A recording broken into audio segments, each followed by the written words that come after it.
Bismillahirrahmanirrahim.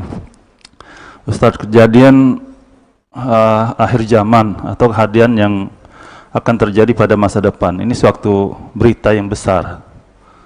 Berita yang besar itu juga terjadi pada zaman dahulu dan umat-umat terdahulu. Ada yang menyikapinya dengan biasa-biasa saja, ada menyikapinya dengan tanpa kepedulian, dan ada juga menyikapinya dengan sesuatu yang memang harus diikuti sebagaimana yang Ustaz sampaikan secara sunnah dan secara Al-Quran. Bisa jadi diri kita juga nggak akan ketemu dengan situasi kondisi seperti itu.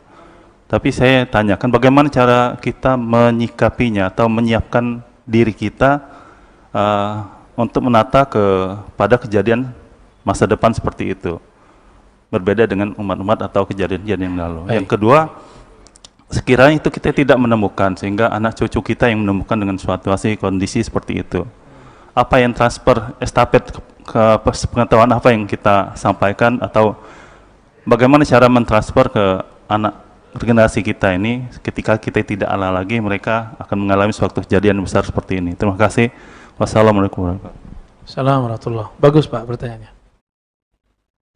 Bapak yakin gak ketemu masanya?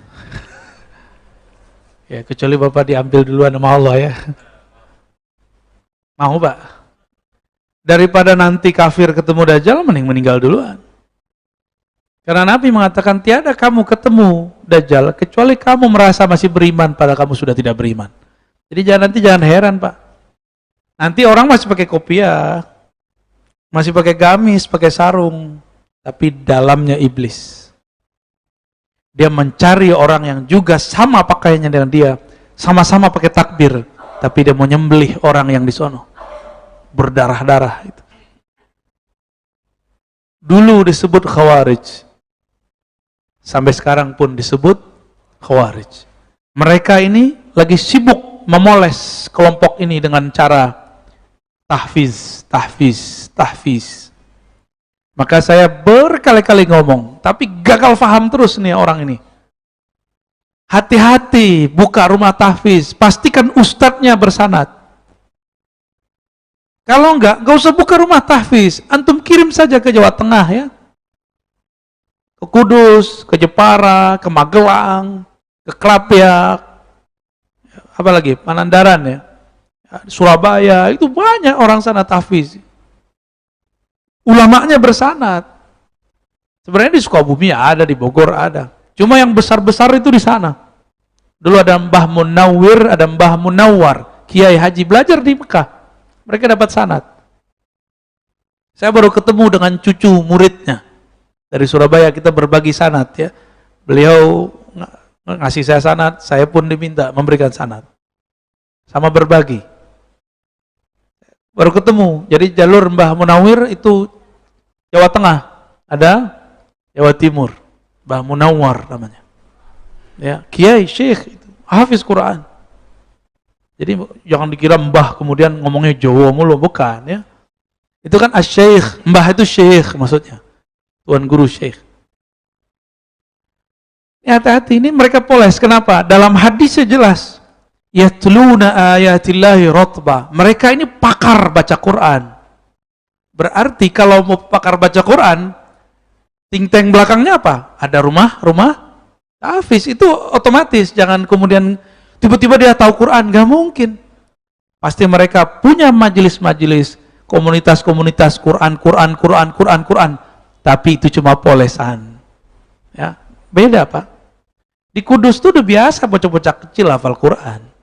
Gak ada yang aneh. Saya ini juga guru tahfiz Pak. Ada sekolah tahfiz, ada madrasah tahfiz. Saya guru juga di situ, di Pamulang sini. Dulu kita lama ngajar di situ. Jangan buruk sangka, saya anti dengan rumah tahfiz, enggak. Saya cuma mewanti-wanti, jangan sampai rumah tahfiz kesusupan mereka. Hati-hati ntar deh. Jadi antum jangan kira musuhnya Al-Mahdi itu Yahudi aja, enggak. Musuhnya Al-Mahdi itu juga orang berpakaian muslim, tapi batinnya adalah iblis. Darah berdarah ya. Pengennya darah terus ya, mau bunuh aja terus. Jadi kalau ada orang takbir untuk membunuh, jangan-jangan dia ini. Ya. Udah mulai muncul belum? Saya lihat sudah mulai muncul. Wajahnya tuh nggak ada teduh sama sekali. Agama tuh kayaknya bunuh. Ya. Kayaknya nggak ada ajaran saling bunuh-membunuh sama dia ya. Semoga Indonesia ini menjadi basis untuk menghadang itu. Meskipun sekarang banyak ya terisi oleh mereka. Jangan sampai. Masa anak kecil udah berani bentak imam sekarang? Pak Ustadz, itu bid'ah. Kaget kita. Ya. Kullu bid'atin dolalah. Kita kaget, ini bocah belajar dari mana ini? Ya salam. Umur 9 tahun udah berani ngomong begitu sama kita, Pak. Antum mau dibiarin tuh anak kecil sampai nanti. Jadi kalau nggak jelas-jelas amat, jangan seneng anak itu cuma hafal Quran. Seneng itu hafal plus paham. Ya, hafal plus paham. Kalau hafal mah burung beo. Burung beo ajarin dia assalamualaikum. Allah bisa nggak? Pas mati baca nama Allah nggak? Mati. Nggak ada nyebut nama Allah. Sama orang yang otaknya diisi lafaz Arab, Quran, bahasa Arab. Tapi nggak tembus ke kolbu, kepalanya rusak, kepalanya stroke, kepalanya kemudian ada penyakit, kolbunya kosong, mati suul khatimah. Ya, itu yang terjadi pada sahabat, mantan sahabat. Yang Nabi katakan finnar, dia masuk neraka. Dia cuma hafal Quran di otaknya, dia cuma berani dalam semangatnya, tapi dia tembus sampai ke dalam kolbunya. Jadi gimana? Apa cara kita, Pak? Caranya sekarang cari guru yang masih bersanad. Cuma itu. Kecuali Bapak Waliullah, kolbunya ntar ngikutin ya. Ya, langsung bisa berkoneksi dengan wali-wali. Karena la ya'riful wali illa wali. Tidak kenal wali Allah kecuali wali Allah. Semoga kita berguru kepada wali-wali Allah ya. Wali Allah tuh nggak ada tebak-tebakan. Nggak ada. Tahun sekian tahun 2027 Mahdi di baiat gitu. Nanti siap-siap aja Pak.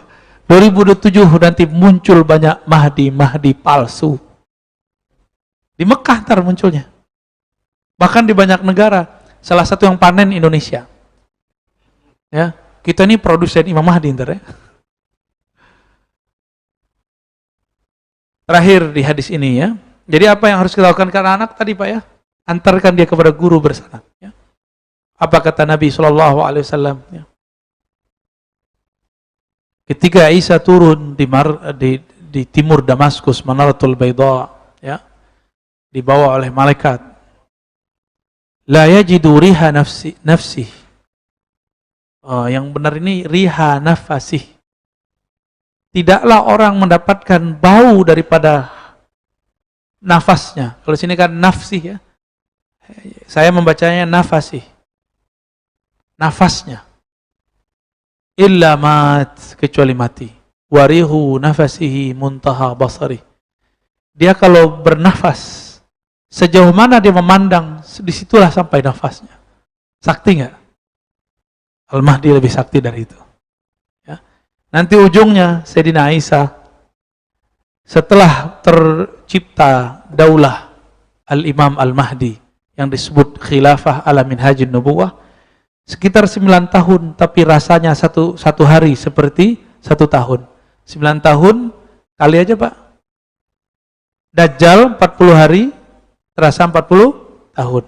Bersama Imam Mahdi dan Nabi Isa, 1 hari sama dengan 1 tahun. 9 tahun jadi berapa rasanya itu? Ribuan tahun. Kalau umur panjang Pak Mirwan, amin.